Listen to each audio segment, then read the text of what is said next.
My wife cheated with her boss on our honeymoon, then stole $250, $0 from our joint account to fund her affair. Now she's claiming I manipulation and suing me for our house, which she secretly sold behind my back. I never thought I'd be writing something like this, but here I am.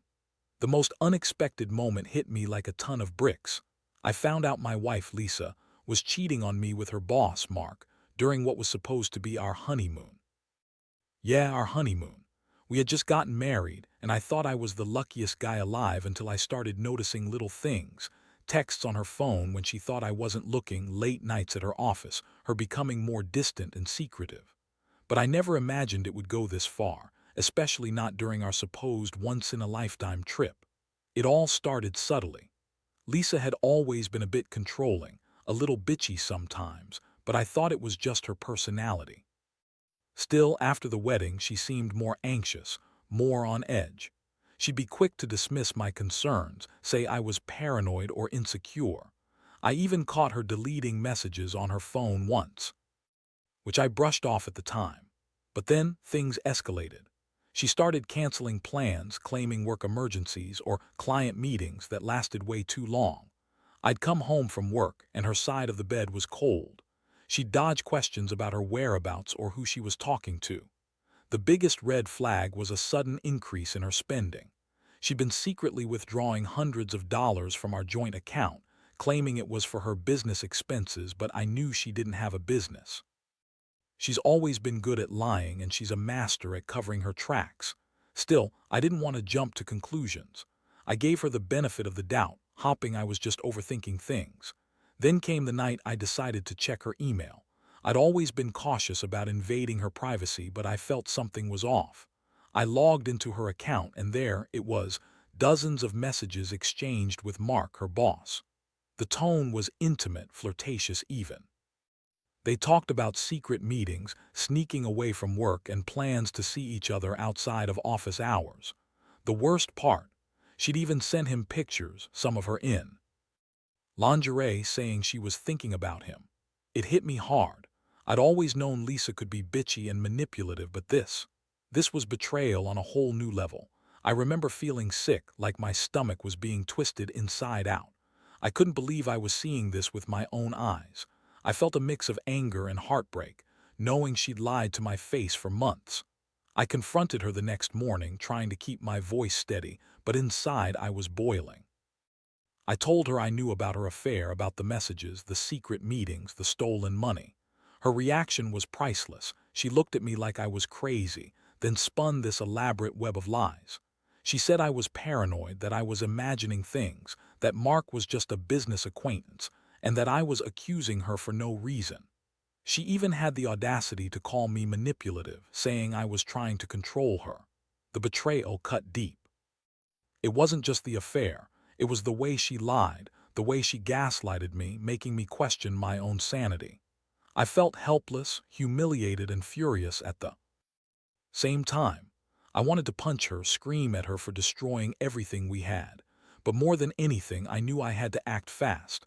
I couldn't let her get away with this, not after everything. I started piecing together what she'd done, how she'd taken money from our joint account, a total of $250, $0 to fund her affair. That was enough for a new life with Mark, and she'd spent it like it was nothing, all behind my back. I couldn't believe she'd go so far, stealing from us, lying, cheating, all while pretending to be the perfect wife. I felt like I'd been hit by a freight train. My trust was shattered, and I didn't know who she really was anymore.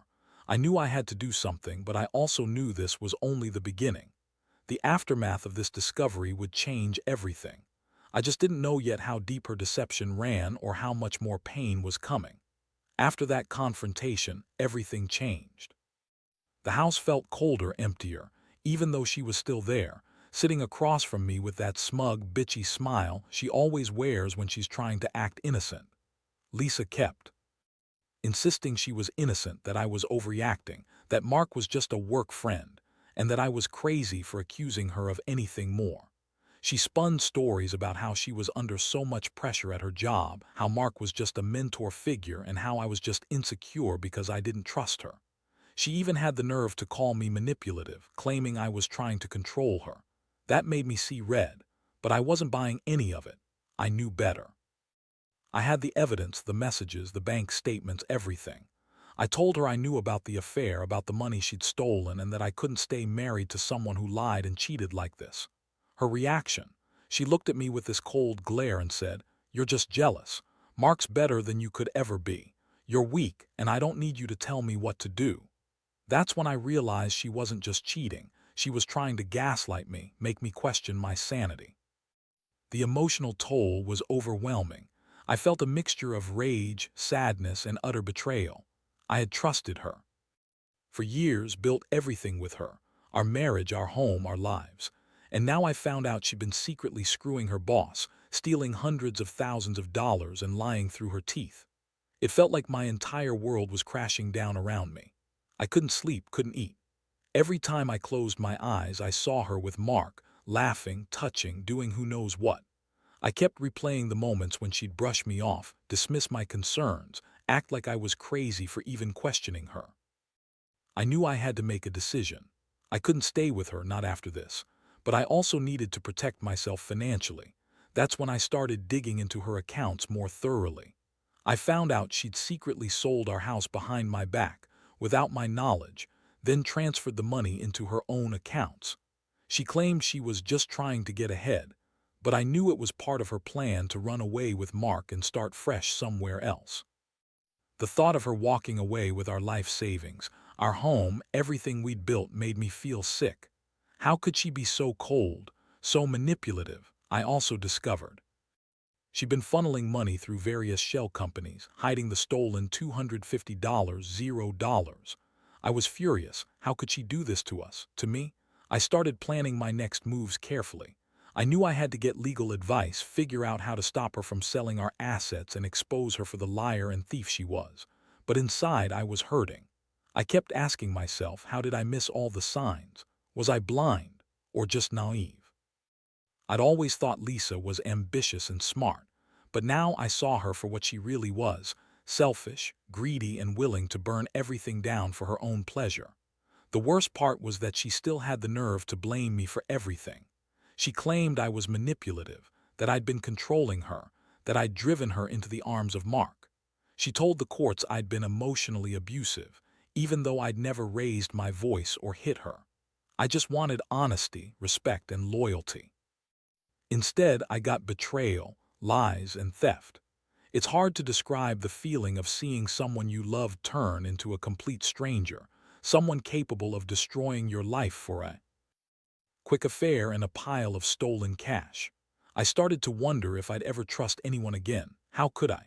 My entire foundation was shattered. I was left trying to pick up the pieces of a life I thought I knew, now realizing it was built on lies. I knew I couldn't let her get away with this, not without consequences.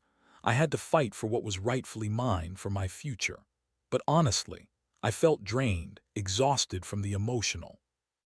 I never thought I'd be in this position, fighting to save what was left of my life after my wife betrayed me so completely. Once I had all the evidence, her secret bank transfers, the forged documents, the messages, I knew I couldn't just sit back and let her walk away with everything. I started consulting with a lawyer, someone who specialized in family law and financial crimes. The lawyer, a sharp guy named David, told me I had a strong case to freeze her assets, especially since she'd sold our house without my consent. That was a violation of our legal rights, and I knew I had to act fast before she moved the money or tried to hide it further. While I was gathering legal advice, I also started to plan my own moves. I couldn't let her control the narrative, so I decided to open my own bank accounts, transfer some of my savings, and document every interaction with her from that point on. I knew she'd try to spin things, call me a manipulative, jealous husband, like she already had. But I had enough proof now, and I was determined to hold her accountable. I felt a strange mix of anger and clarity, like I was finally seeing her true face, and I wasn't going to let her get away with it. Her reaction to all this was predictably defensive. She started claiming I was trying to ruin her, that I was just jealous of her success and her relationship with Mark. She said I was controlling, that I never really supported her career, and that she only cheated because I was a bad husband. She even went as far as to accuse me of emotional abuse, which was laughable considering I'd never raised my voice or hit her. All this was just her way of shifting blame, trying to make herself look innocent. But I wasn't buying it anymore. Meanwhile, she continued her manipulative tactics. She'd cry, scream, and accuse me of ruining her life, all while secretly working behind the scenes to sell our assets, transfer money, and cover her tracks. I caught her trying to transfer more money to offshore accounts, and I reported her to the bank. I also found out she'd been talking to lawyers, trying to set up a new identity, planning to disappear. That's when I realized she wasn't just cheating. She was planning a full-blown escape, taking everything I worked for, leaving me with nothing. The emotional toll was intense. I felt betrayed, angry, and deeply hurt. I kept thinking about all the times I'd trusted her, all the moments we'd shared. I kept replaying the betrayal over and over in my head. The worst part was feeling so powerless, knowing she was out there scheming, trying to take everything from me. I wanted to scream to fight back, but I also knew I had to stay calm and methodical. I had to fight her legally, financially, and emotionally. One night, I caught her trying to sneak out with a bag of documents. She thought I was asleep, but I'd been watching her. When I confronted her, she spun a new story, said she was just going to her sister, that she was innocent, that I was paranoid. But I knew better. I knew she was trying to run, trying to hide her tracks.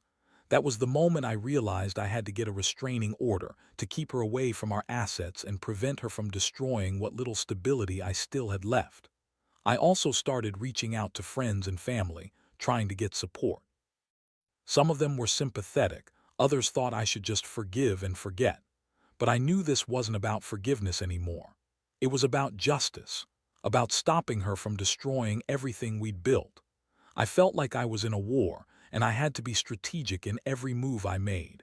Every day was a new challenge, another lie uncovered, another step closer to losing everything or fighting to keep what's mine. I had no idea how deep her deception went or how much more pain I'd have to endure, but I was determined to see it through. The days that followed were a blur of legal battles, financial chaos, and emotional exhaustion.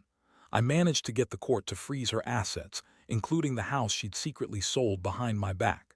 That was a small victory, but it didn't stop her from trying to manipulate the situation.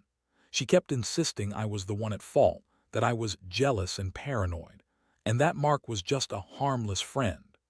It was infuriating how she could spin everything so easily, like she was a master manipulator and I was the fool. Meanwhile, I hired a private investigator to follow her. I needed to know exactly what she was up to.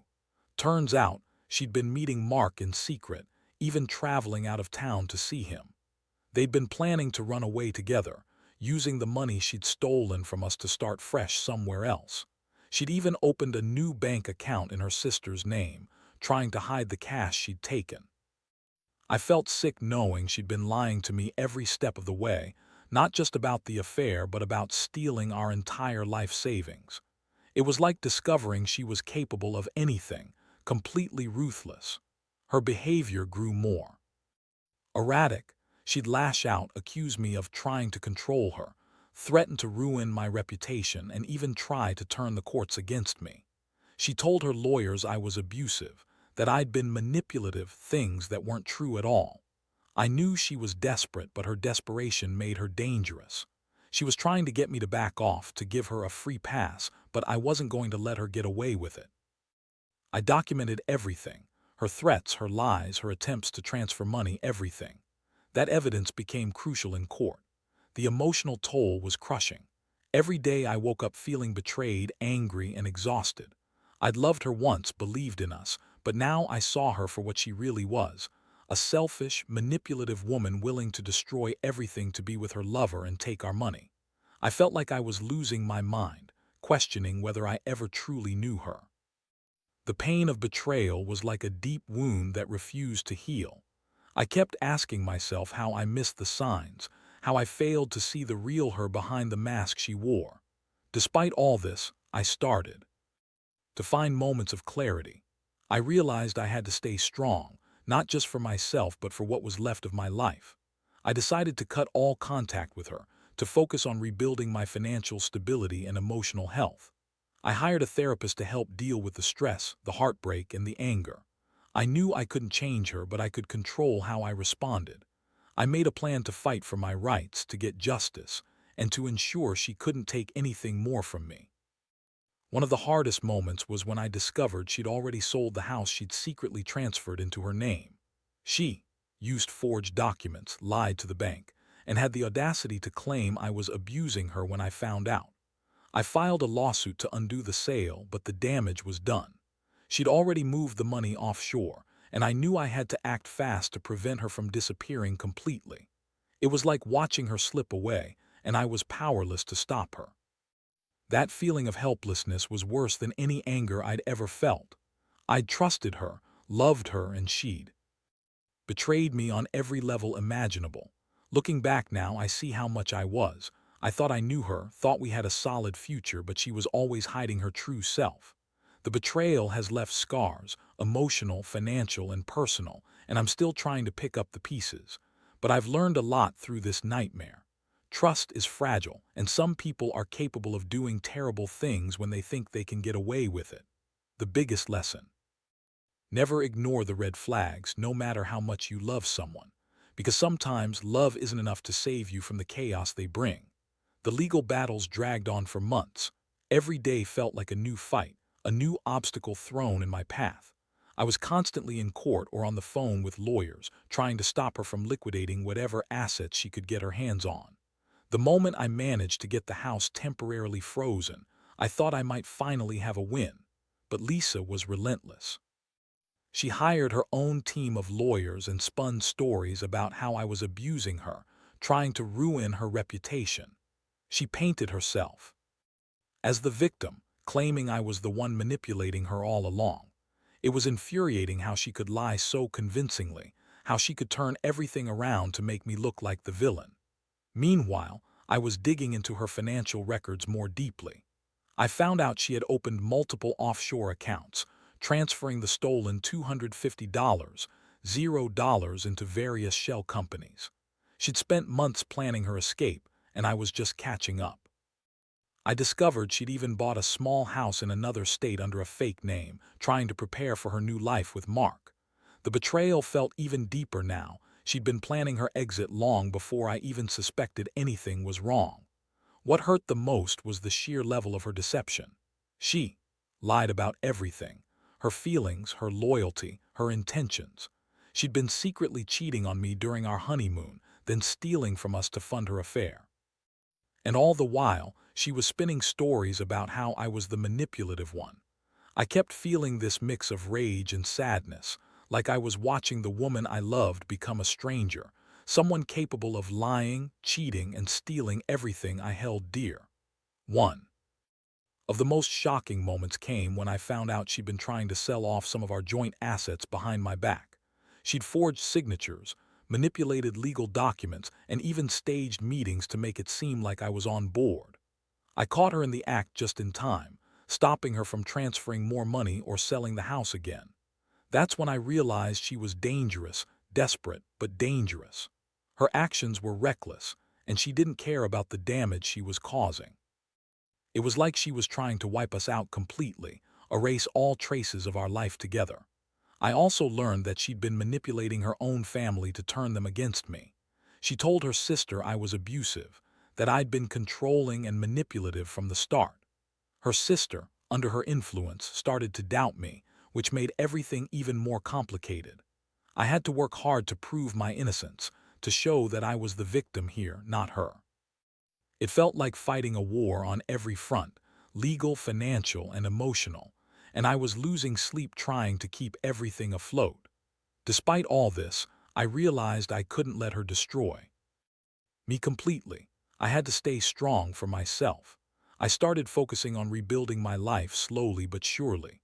I took time off work to deal with all the stress, and I leaned heavily on friends and a therapist. I knew I had to process all the pain and betrayal, but I also had to keep fighting. I couldn't let her win, not after everything she'd done. I was determined to get justice, to reclaim what was mine, and to make sure she couldn't hurt me anymore. Looking back, I see how naive I was to trust so completely, to believe in the fairy tale version of our life. Now I understand that some people are capable of betrayal on a level I never thought possible.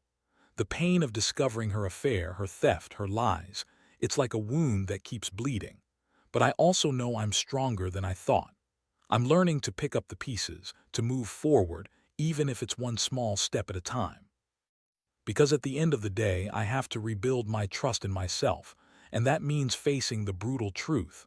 Not everyone who seems perfect is worth trusting. Some betrayals cut so deep, they change you forever. The final months have been a whirlwind of court hearings, financial disclosures, and emotional exhaustion.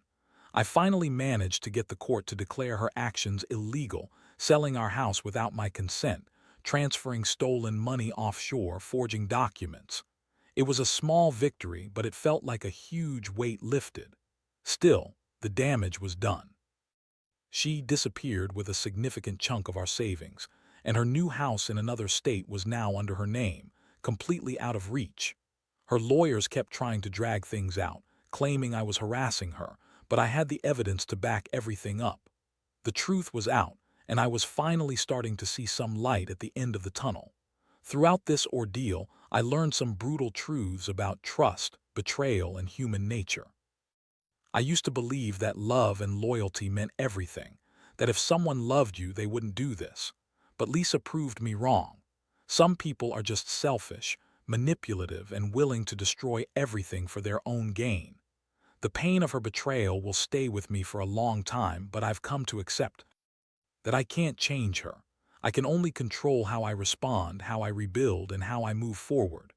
I've spent a lot of time reflecting on what this experience has taught me.